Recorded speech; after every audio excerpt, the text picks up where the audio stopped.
everyone, and welcome to the American Scouser podcast. I am your host, as always, Timuchin, in a nice, balmy Chicago over here. And with us this week is Gally. As always, Gally, what's happening? No complaints here. Warm weather, Western Massachusetts. So I guess global warming's working. Greeting from your trivia guy in Florida, says BJ. Due to Bickler not here, Bickler is not here with us as part of our American Scouts for Sustainability Act. He's taking the train instead of the plane, so he is late and he is not going to make it.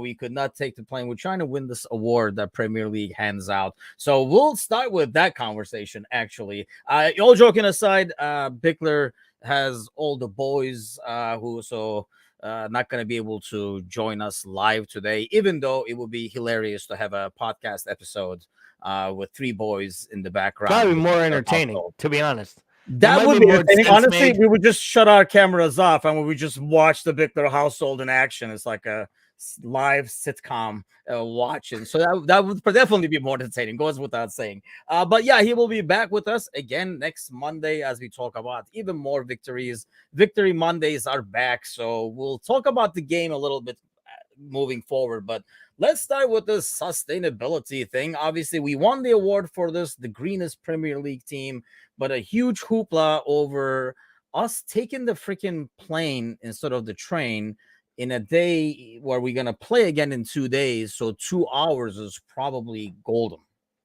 Yeah, so I'm gonna start with this.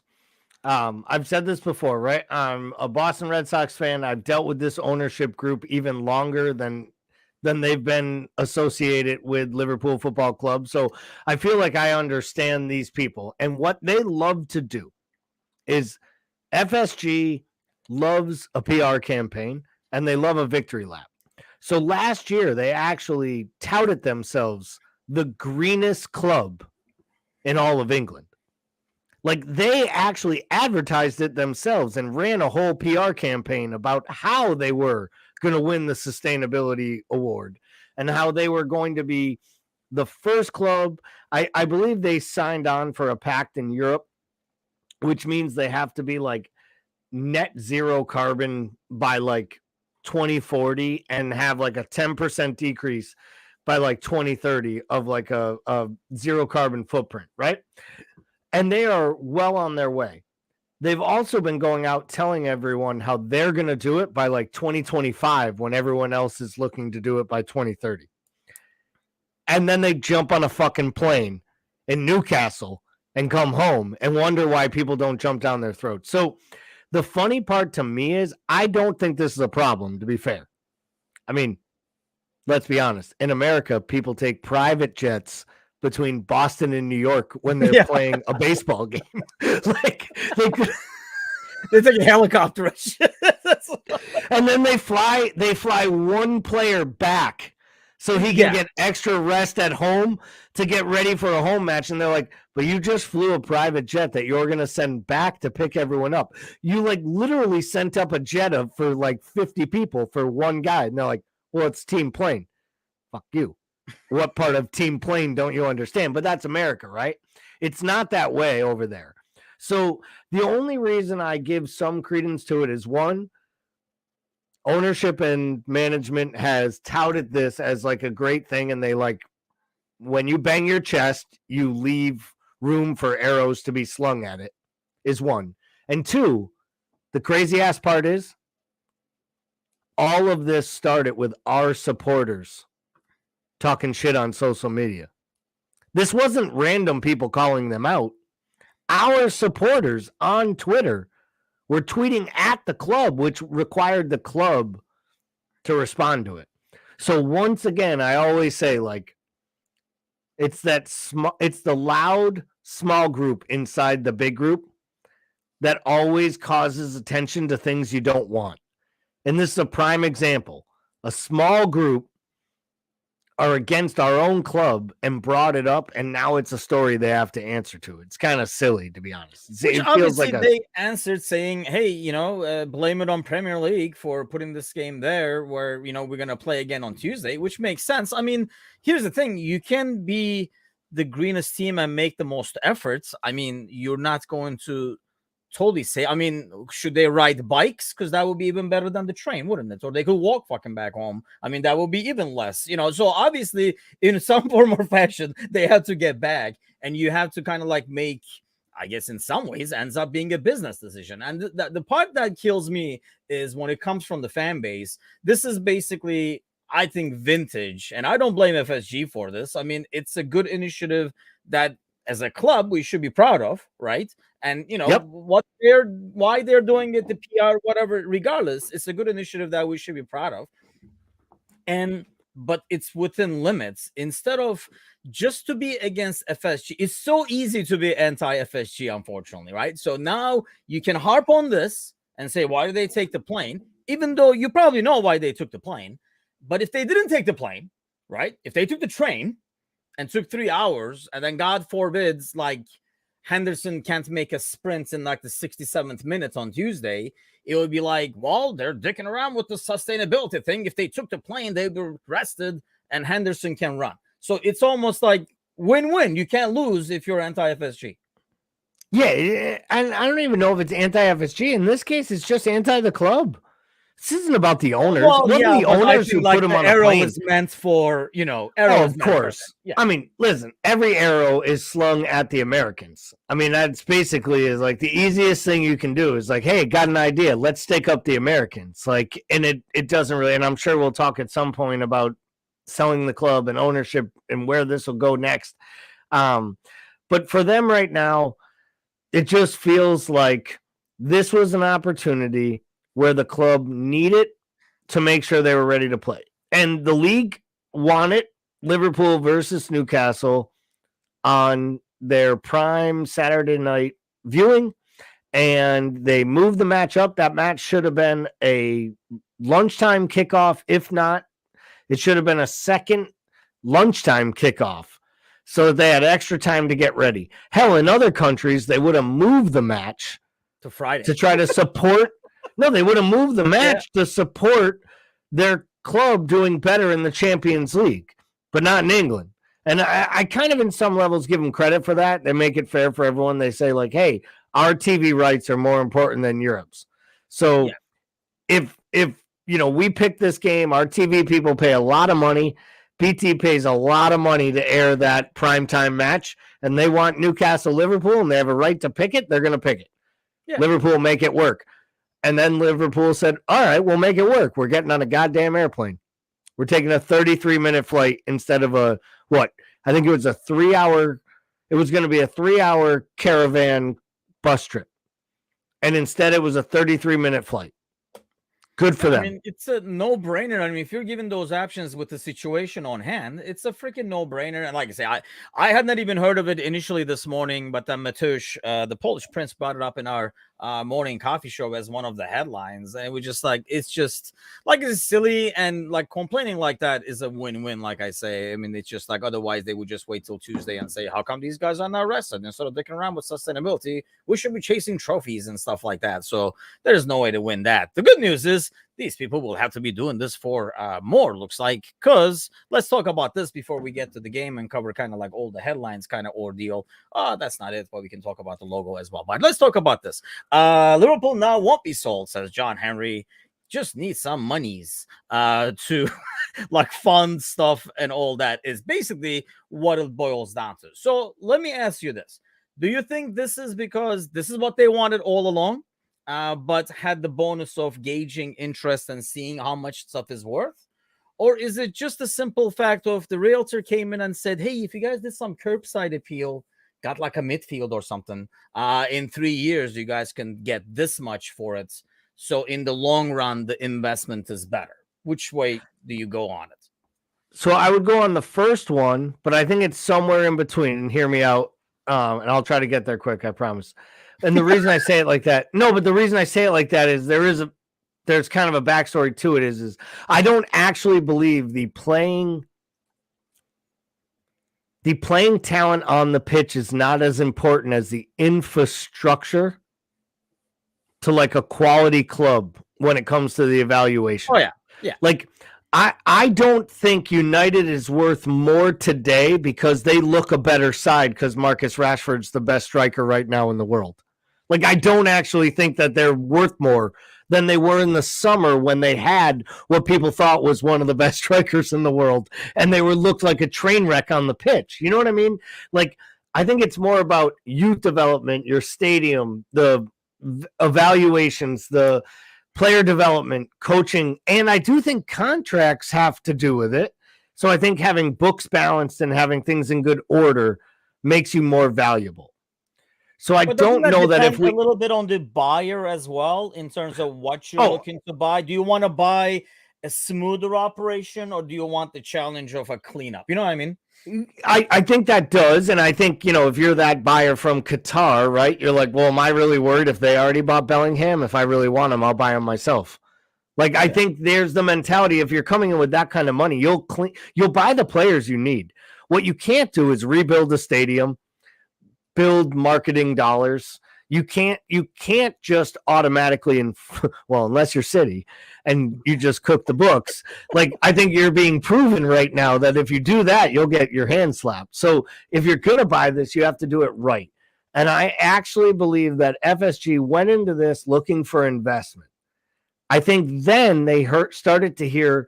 It's like when you put your house up for sale, or like you start talking to a realtor about your house, and then you start hearing there's crazy ass offers, and you're like, whoa. Someone's willing to pay $400,000 for this piece of shit. Like, I'm going to sell this for that.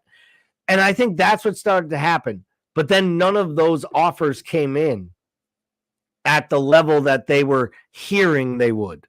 You think the City thing has something to do with it, where, some of these guys are like, hey, it's going to get trickier, or these guys are going to find ways of going around it anyway? There's the will, there's the way. I genuinely believe these guys went to sell this club because Newcastle got bought by oil money. They heard United was going to sell, and they were like, it was one thing trying to compete with one of them. We can't compete with three of them. And Chelsea. And like, before you know it, and let's be honest, this isn't the last bit of Middle Eastern money that's coming into the Premier League. It's basically going to be American hedge funds or oil money from here on out. I mean, they say that basically that Sir whatever his name is, I think it's David Radcliffe, the one English billionaire that wants to buy United, but even he can't get near their valuation. They say he's like the last guy in Great Britain that could actually afford a football team outside of the royal family. Like, it's just, the money's astronomical at this point.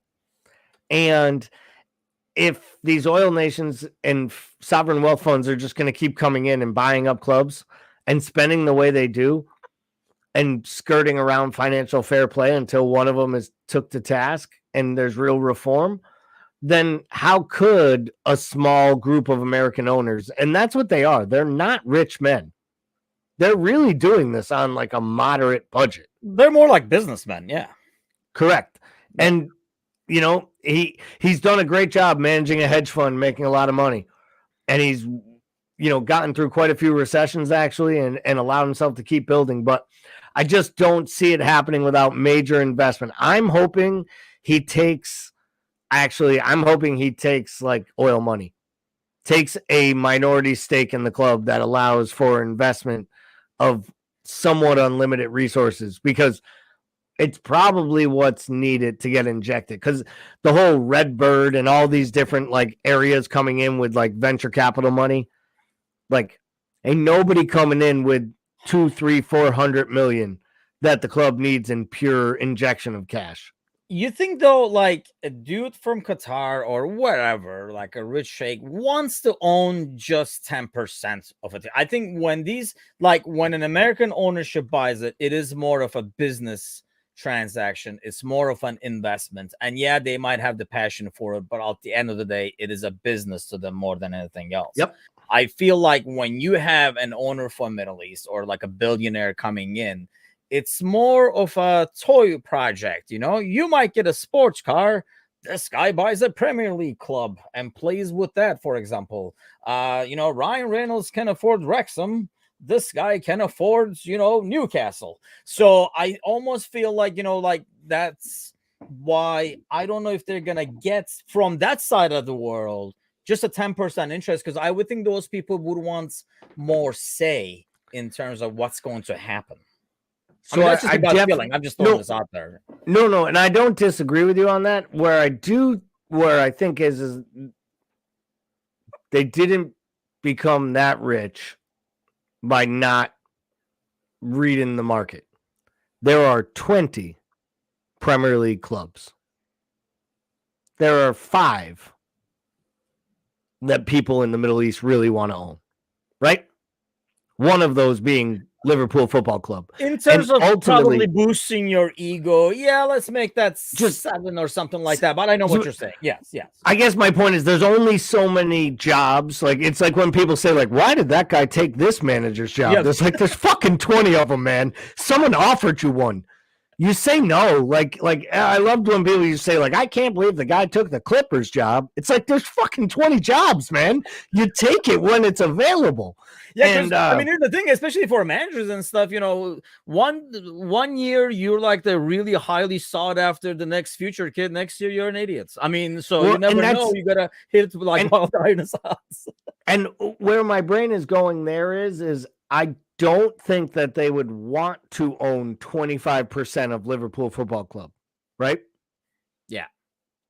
But I do believe if they ever wanted to own Liverpool Football Club and the owners aren't willing to sell, the easiest way to become the 100% owner is to first own 25% of it. I guess, yeah. True. I see what you're saying. Yeah. And now you're investing in the door. You're investing in what you're planning to like. And I do believe, to your point, maybe it's fix it up and put more on it. Maybe it's build another big stand. Maybe it's win a few more big titles, see where the market goes. If the club is worth $3.5 billion today and they want $4 billion to sell it, right? Because that's arguably about what you hear. It's worth about 3.5. But of course, they want more to get out. Yeah. Well, if they get $400 or $500 million worth of investment, they continue to rebuild Anfield. They improve the playing staff. They improve the trophies, and they move themselves up in the world level of football. Well, now they get the $4.5-5 billion they want. Yeah. And they already have a 25% stake owner who has the money to buy it. Yeah. And I think, those can go hand in hand that way. Because I really think part of it is that, I mean, there are not so many, people are not tripping over each other buying it. I know Alan is mentioning, borrowing money, but I don't think these dudes from Qatar really borrow money at the end of the day. Pretty sure they just print that shit. Yeah, they just send a couple of guys with wheelbarrows back there, and they're like, load that shit up and bring it back. Well, they go somewhere and they're like, so this land that you used to have, it was your family's for years. It's ours now. We're going to put this drill in it. And the Clampets just told us we got rich. Like, that's all I can imagine is Billy Bob went out shooting and found that black gold. So I think, it does go hand in hand. I think like what you're saying has a point, and I think they're looking at the situation and saying, hey, you built these new stands. You're going to be showing a lot more income in the next few years because of the new stand and stuff like that. You built this infrastructure, and, you're looking to build actually even more, like buying the land back for like the women's team and stuff like that. You're looking to do more. So I think that will only add to the value of it. And yeah, maybe if you get that investor, you're like, hey, man, we're looking to sell. You want to buy the rest of this kind of a deal? And I can see that too. I'm overall happy with this deal, I have to say, just because, man, I am really torn about. I would love to just go out and get this guy and get that guy and get this guy and stuff like that and like have a bunch of shiny toys. I think any fan would. I don't think a fan who says, no, I don't want my club spending money is full of it. You want them spending money, but you want to spend them wisely at the same time. But I as much as I would love that, it just would not feel right. We talked about this in the past in terms of where the money is coming from and all that kind of stuff.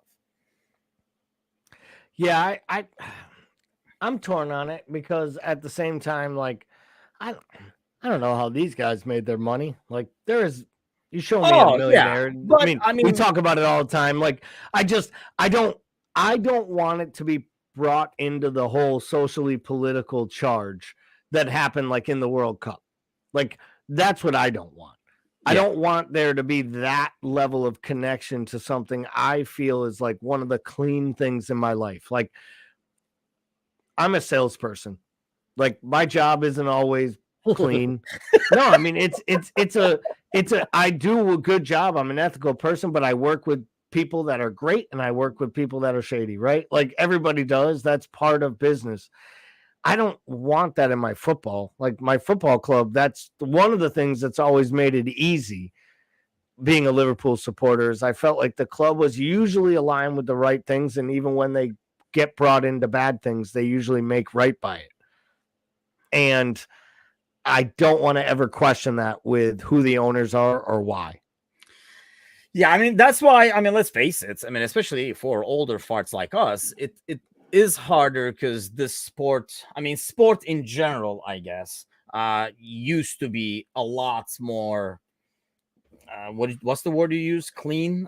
Is that the word you used? Like overall pure, I think is the word you use, which is the perfect word. Yep. I think in the past, I think it was but wherever there's money, that purity slowly disappears. And obviously there's a lot of freaking money on this. So you're still finding to see that like balance. And that's what I would want to see from FSG too. That balance in, Matur says newest headline: American Scousers Fantasy Show hosted by two dirty salesmen. Yes, and that's not that far off. Actually, that's pretty it's not actually that far off. Might be the best headline we ever had.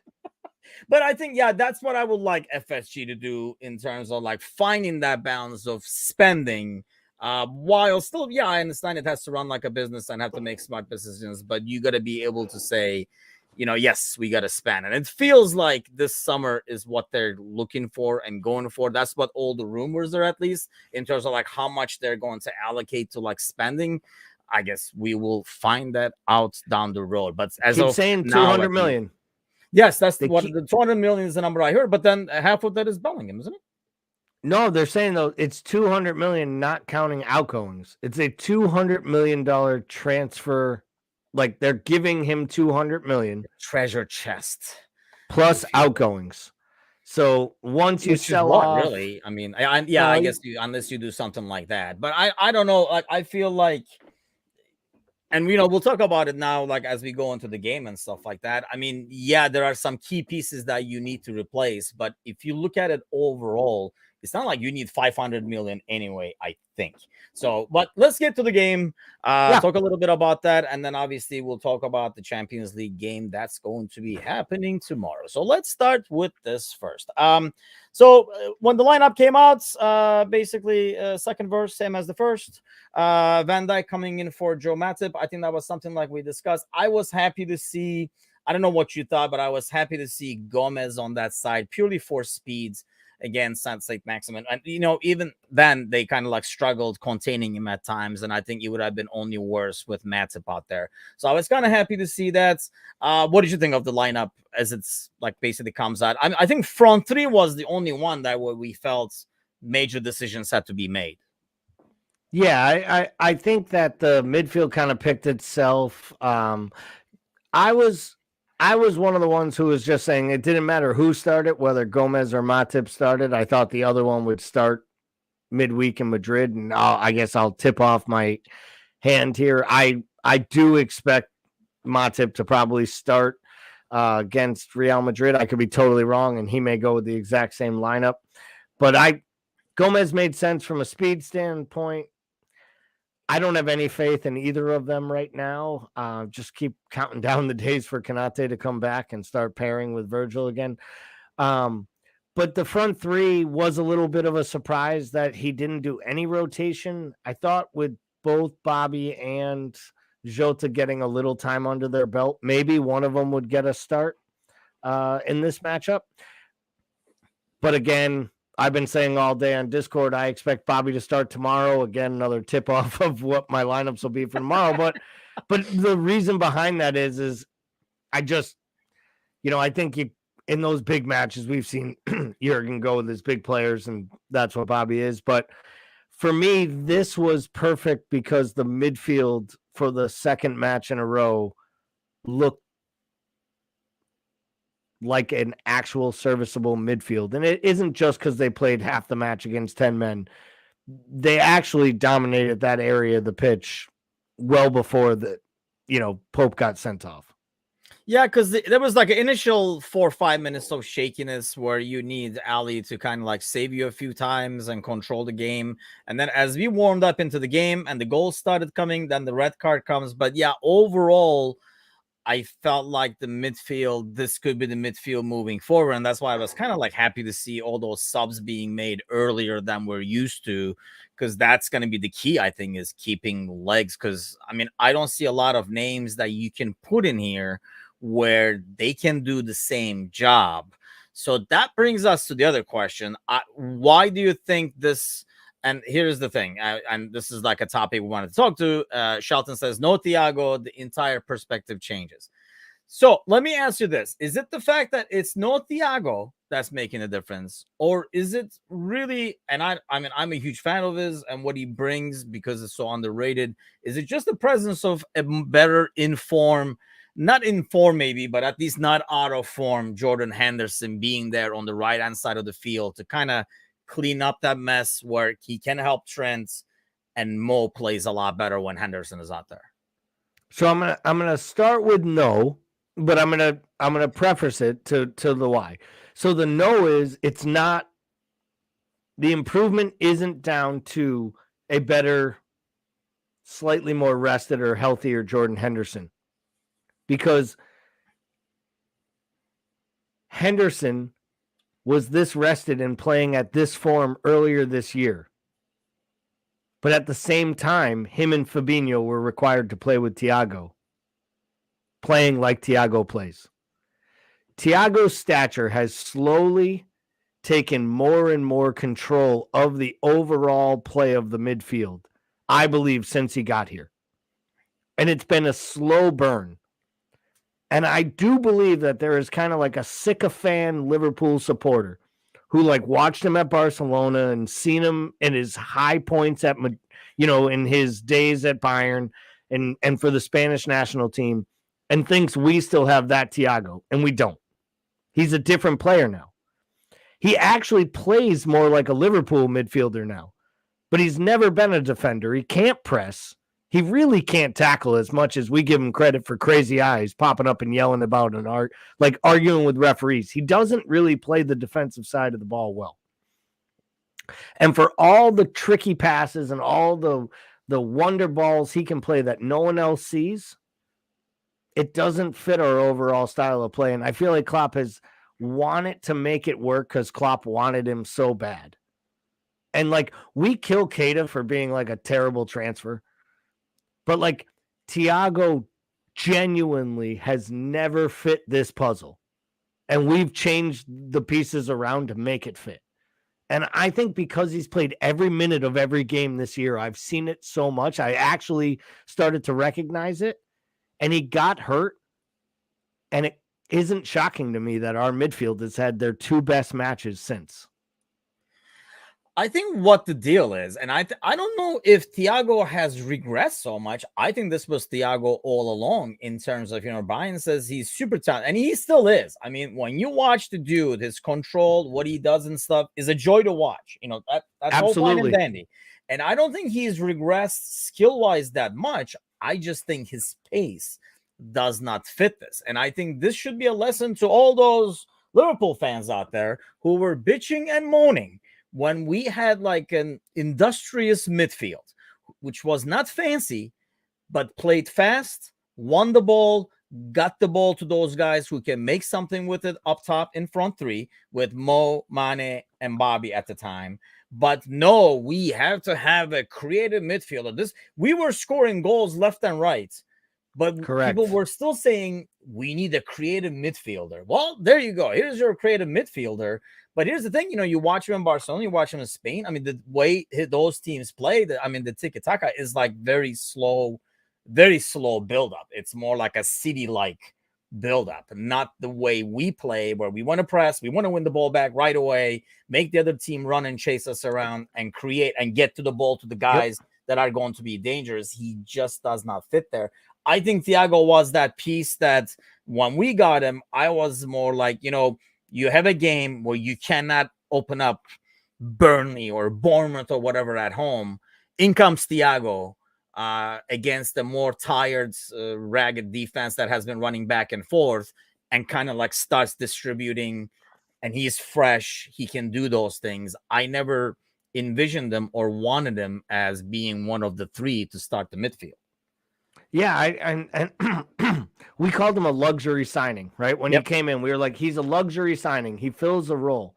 And honestly, I just don't believe that he's ever actually filled a role. And I think what he ended up doing was he became this like savior in some ways who doesn't score goals or create goals.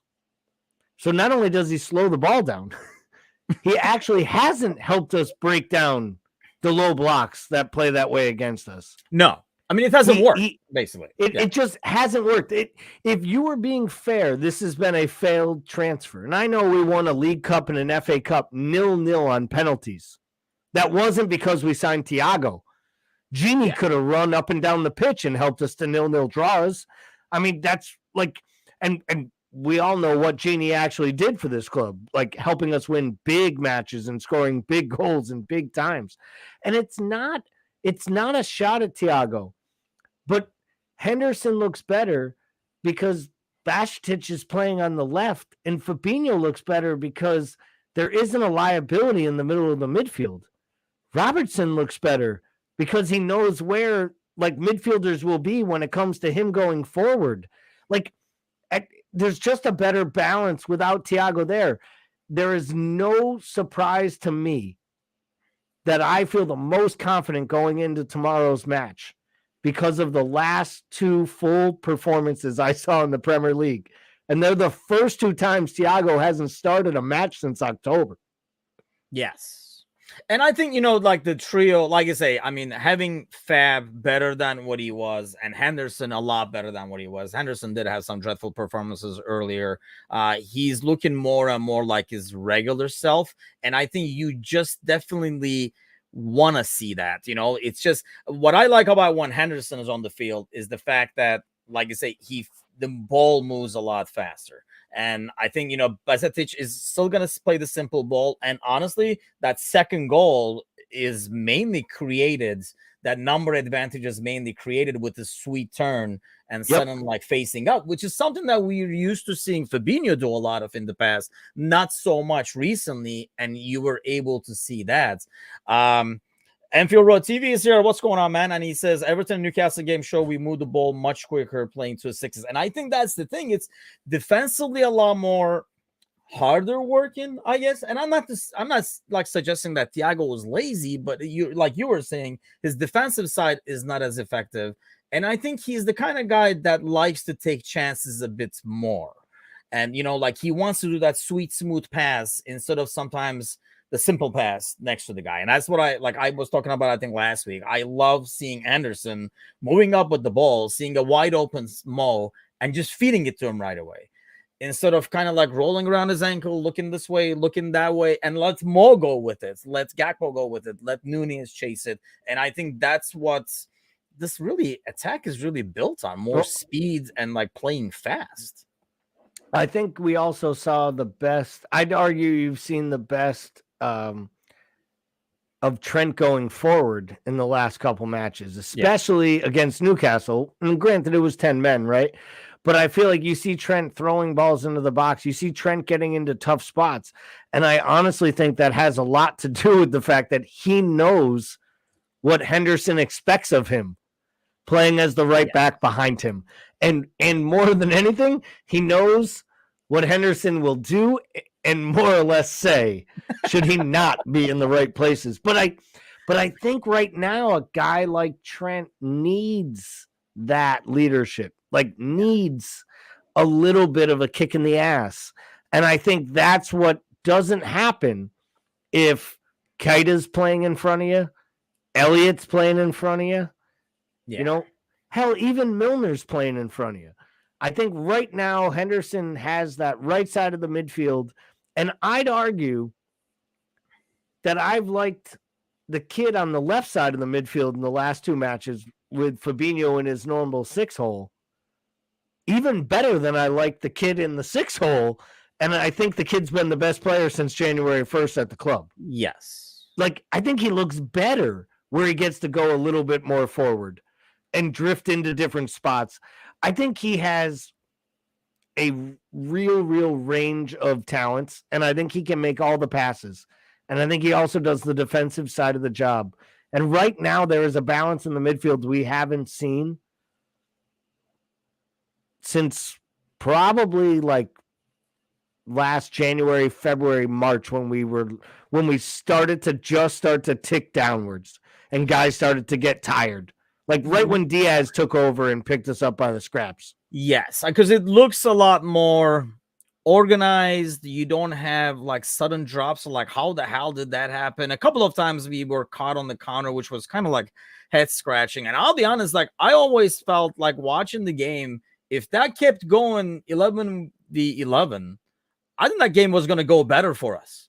I mean, anybody who's played knows when the other team goes down to 10, you know, we've all been in these situations. The moment the other team goes down to 10, you're like, all right, this is going to be a lot easier now. And automatically, we're all human, right? I know these guys are pros, but there's a psychological, like a relaxation going on. And at the same time, we'll probably be on the other side, especially if you play with the people I freaking used to play with, where you're selling it down to 10 men. And then it's like the reverse goes for the team that's with 10, where they have to say, we got to really freaking get going if we have any shot at this, because now we're down to 10. So everybody actually works harder and a bit more alert than they normally are. And that's why I felt like if that game went 11v11, I think we had him when we were going to score more goals a lot easier. I felt the moment it went 11v10, we kind of almost like we treated the 33rd minutes like it was the 75th minute, the way we really slow things down. Yeah, I would agree with you. I mean, we were up 2-0 before the red card. So, yeah, I mean, and I think you're right. I think 11v11, especially down 2-0 at home, they probably have to come out of what they want to do against us and try to score, try to create, because they are ahead of us in the table. I mean, they're vying for a top 4 spot. They're getting ready for their first cup final in 30 years or whatever it is, trying to first opportunity to win a cup. I think if they win it is 67 or 70 years, something like that, crazy, since Newcastle's won a trophy. I think they made a cup final since then and lost, but still, like, this is big for them to go into it. So I think they would have actually come at us, which would have given us more of a chance to actually hit them. Yeah. Once they went down to 10 men, 2 things are going to happen, right? They're going to close up shop and start defending more with more guys behind the ball, which makes it harder for us, clearly. And 2, we know we're up 2 goals and we have Madrid on Tuesday. So we are going to kind of treat it like a training session. And it got scary. There were a couple opportunities. They almost scored there in the second half. And I kept saying to people when it was like 70th, 75th minute and they had those couple chances, I was like, do not let them fucking stick one in the net. Because if we have to go squeaky bum time against 10 men, this will all be for nothing. Of squeaky bum time. and then all of this goodwill and all this work and Gakpo and Nunez and everything would have been for nothing if we had to hang on and just squeak one out against 10-man Newcastle after their keeper gets sent off for handling the ball. What a moron. That's like, and I had to say it's been there, done that, but yeah, I wasn't a goalie, so I didn't get the red card, where like your brain halfway through changes what it wants to do, but there's a lag going to the rest of your body. Like you're just like, you do those like occasional, like I'm going to show, oh, nope, it's going too far. And then you just kind of like stick your hand out and get a stupid handball. I mean, he just, that, but you don't get a red as a player. He's literally like, and I'm looking at it going, like, did he forget where he was? Did he think he was on the line? Does he not realize he is at the halfway line? And that's I mean, it was a he red did that. What was all like day. the 5th minute or something, right? He was all the way out there. That was a great ball to Nunez. And I think we're gonna get to Nunez next. I feel like we are learning more and more, like his teammates are learning more and more, like the balls that are going to be effective, not to his feet, but like ahead of him, like make him go get it and scare that back, knowing there's a full speed freaking Nunez coming behind you, kind of a deal. And I think it was like a beautiful ball. I think it was like the 4th or 5th minute. And he freaking like Pope came out, and I was like, damn, man, if he's not there, I mean, he was like, just like, he would have lapped Trippier, it looked like, the way that like Chase was going. And he tries to do the same thing again, and I think he like kind of like took 2 steps back, misjudged the ball, tried to head it, couldn't head it. And I think once he did that, at that time, instinct takes over, and you're like, yeah, I'm not letting this mistake already look like an asshole. Let's not make it a goal, kind of thing. I feel for him purely because he's been arguably, like, Trippier's probably their player of the season, him and Almiron, right? They're like 1A and 1B. It's not fair to not credit Nick Pope. They've given up 14 total goals in the Premier League. They have the best defense, and it's an Eddie Howe coach team. And the only real change there is Nick Pope. Yes. And he has that's not a great back four. It's a good back four. He's organized them brilliantly. He's been amazing. Like, the fact that he gets that stupid, boneheaded red card and now has to sit out a cup final, it is insult to injury. And then the fact that Dubravka played 2 cups matches for United, so he can't play. And now Karius is going to start in net. I mean, our guy Karius, and I hope the son of a bitch shows up, has a fucking blinder. I hope he is literally like old man Schmeichel revisited with the crazy ass jersey, popping up and fucking saving balls, yelling at people, but looking like a beautiful Instagram model at the same time, which is something that Schmeichel never could pull off. That and the insight of, I'm not sure how today's going to go. Yes, Schmeichel's great pregame insights. I don't know what's going to happen. Back to you in the studio. I like to say, like, it's like the old Major League thing. Like, they don't call him the best color commentator in the sport for nothing. Like, but I hope Karius is great, and I hope they win. I felt for him on that one. And honestly, I was like, man, I didn't want that. I didn't want him to lose out against United. We want him to be able to go beat United, so that kind of hurt the chances. But yeah, it's not. I do hope Karius comes out and like just saves penalties to win that final or something like that. That would be a dream. I mean, because that's the kind of thing I think would kind of put him back on the right track. God forbid he has a bad game. That would be kind of like, yes, the redemption begins now, says Matush, and I agree. Well, it has to. Like, it has to. Like, I hope there isn't. Yeah. It can't actually go the opposite direction. Like, the guy it hasn't gotten not one iota better since Kiev. He's gone on loan. It's gotten worse. He's got horrific games when he was in Turkey. Just in Turkey, he had a couple of he had moments in Turkey that made his afternoon in Kiev look like a walk in the park. Yes. I saw him actually kick a ball into his own net in Turkey. He kicked a free kick off a defender that went in for an own goal. Like, shit, you can't make up. Like, when it goes wrong, it goes wrong. Yeah, I think there were multiple clubs tried to buy him out of his contracts, and to a man, I'll give the people at Newcastle. They say he's been like an absolute like pro, and like they really like him. But then I also heard some rumblings today that they were bringing in goalkeepers. So they might actually be thinking about signing someone. Field goal kickers in the NFL. They're like, that guy's going to kick in the background just in case. I feel like they're actually considering signing a guy 72 hours out and giving him a League Cup start in a final and being like, but don't worry, Karius, we believe in you. You're our third keeper. You're right, boy. You're right, guy. Like, yeah, I like to say, I hope he does play and he plays like a great game and kind of like, it's the stepping stone to bring things back together for him. Like I said, nothing against the dude. I don't think he handled the misery well, but I don't know. It's like probably hard for a young kid to handle that kind of a fiasco in the world stage too. But like I say, I just don't think he approached it well enough. But anyway, that's a story for another day. Let's go back. I mean, as we kind of like look ahead to tomorrow over here, the front three. I mean, the biggest scare out of that entire game was the Nunez injury. I initially thought he was kind of like faking it so that there's no red card check or something like that, doing the I got hurt too out of this kind of an ordeal. But obviously he does that sprint, then comes out. There was kind of like a worry. We had like a bunch of us playing doctor on Discord trying to like kind of like figure out what it was. But he was practice today and sounds like he'll be able to start tomorrow. I know Klopp kind of like threw it at him almost, like depends on if it's like how much pain he can, like depends on the pain and stuff. And I feel like, I mean, you would have to have your shoulder on the floor for Nunez to say, no, man, it's hurting, I'm not going to play. But you mentioned earlier, Bobby, are you replacing Gakpo? Or are you replacing Nunez just in case?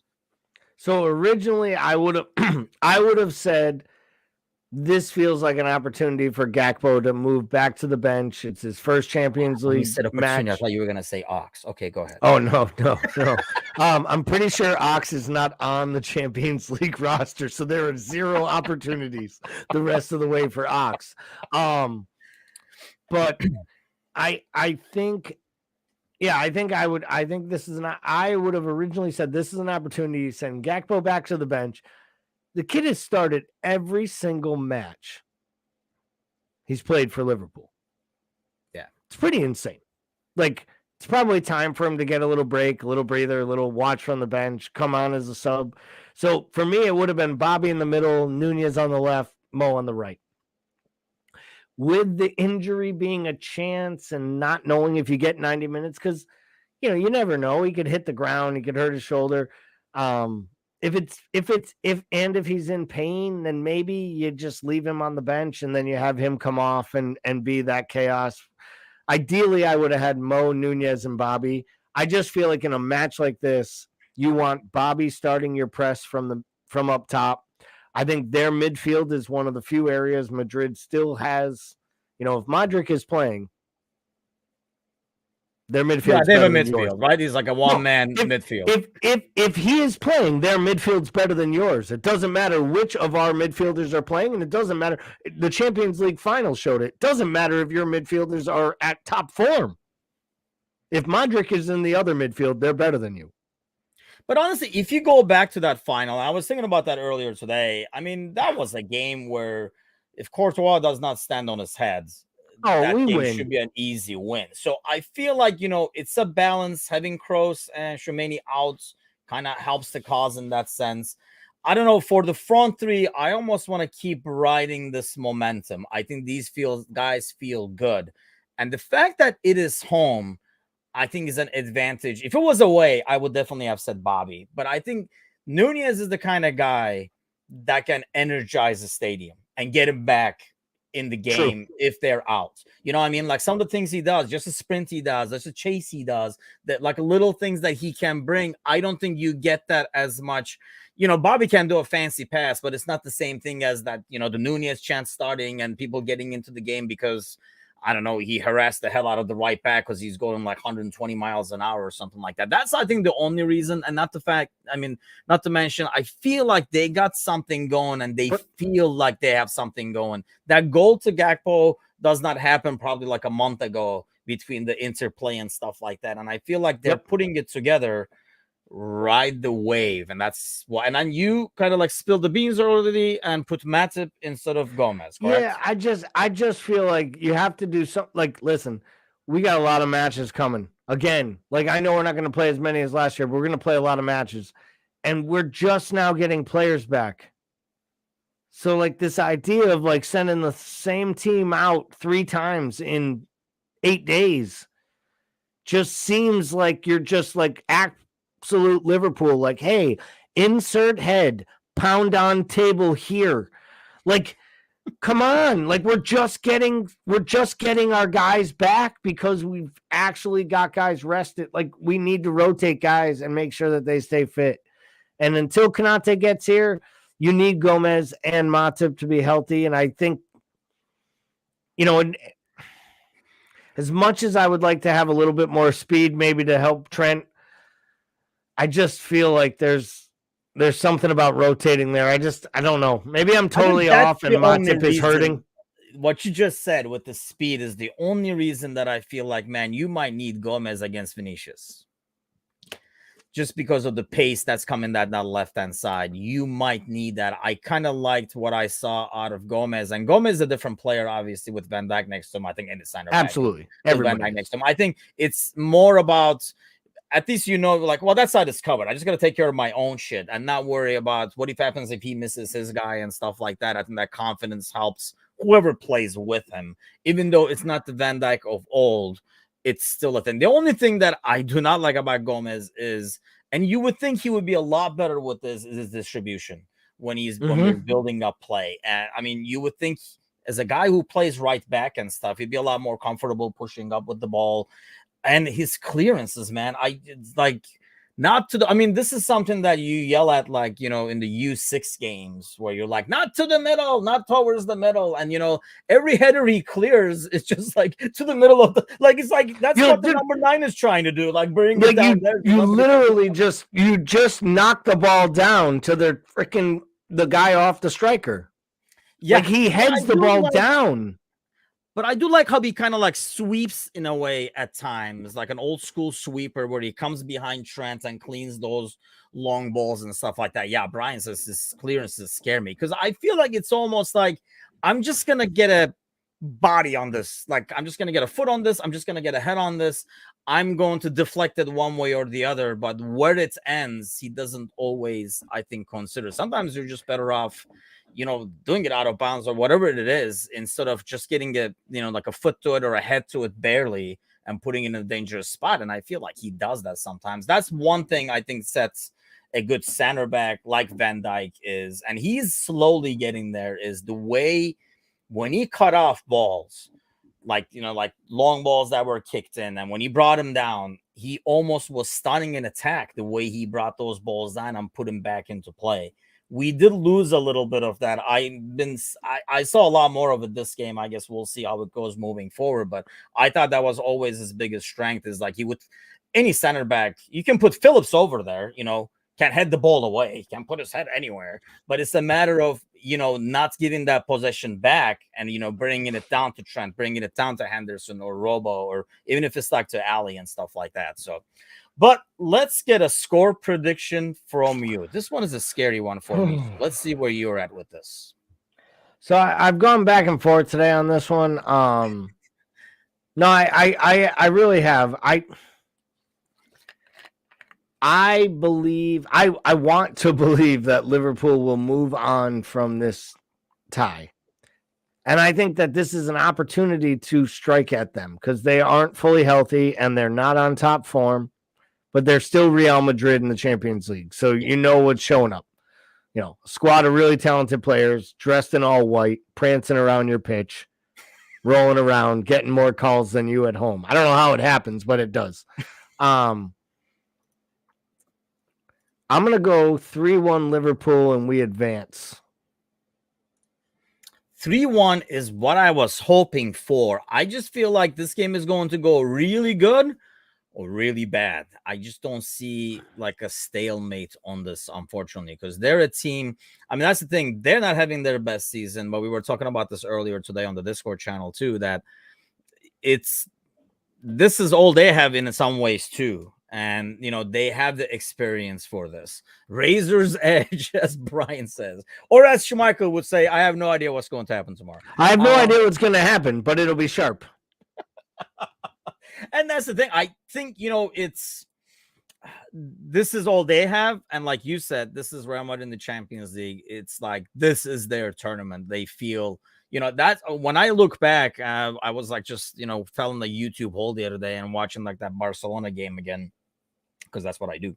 I mean, that was what was so amazing. I thought, you know, this was done to a team that feels comfortable in the Champions League. It's almost like a Spanish League Cup match for them in some ways. Like, they're comfortable. You play against a team like, you know, there are other teams in the Champions League like that, like Benfica and Club Brugge and stuff like that. This is like a bigger ordeal for them, and sometimes that's the event is too big for them, like the atmosphere is too big for them. You're never gonna get that out of Real. They just have like way too much experience there. Alan says it's hard to call, but I like 3-1, but I expect 2-1.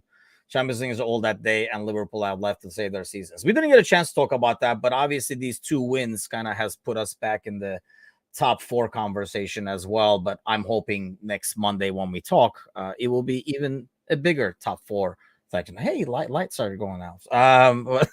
Before all the lights go out in the studio over here. Ultimately, that is a telltale sign that we are wrapping up as the lights are starting to shut down in our studios, or we don't pay the bills. One thing scarier than me bright is me in the dark. So nobody wants to see that and like hurt the ratings even more. So we'll wrap it up over here. Let's hope for a great win tomorrow. I think so. A 2-goal win would make you comfortable going back to Spain.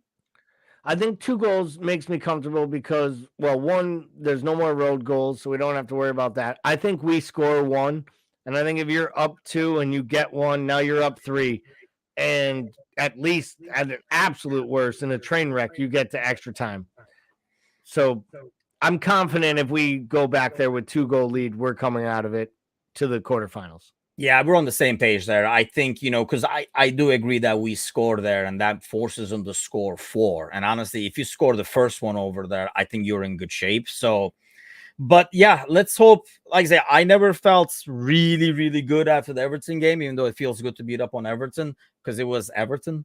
I feel like, a Newcastle team that's a lot better than our team, the way we played. And I know it was shaky at times, but really, when we really played, the first 20 minutes when our mind was in it and our full focus was in there, I think it was kind of like flashbacks of old. I think afterwards, the Tangerman and the mind start going to the Tuesday game and stuff like that. I think that's natural. And that's part of the reason I felt, he did so many subs too, not to save legs, not only to save legs, but also you could tell like some of the players were already like done with this game and perhaps like looking ahead. I mean, they're still like human at the end of the day. But Gally, thanks as always. And thanks to all those commenting, sharing, liking, and all that good stuff. We will be back tomorrow, pre-match or post-match. We'll just follow the page and you'll get the live broadcast there. And I will be back Wednesday morning with the Egyptian King, the Egyptian King of American Scouts. So let's not make the same mistake we made last week over here. And Gordon might be joining us as well. We'll definitely talk a lot about the Champions League game and how we won and how we're pretty much done with this round and all that good stuff. Gally, thanks as always, man. And then thanks to everybody. We'll see you guys soon. Have a great rest of your week. Take care.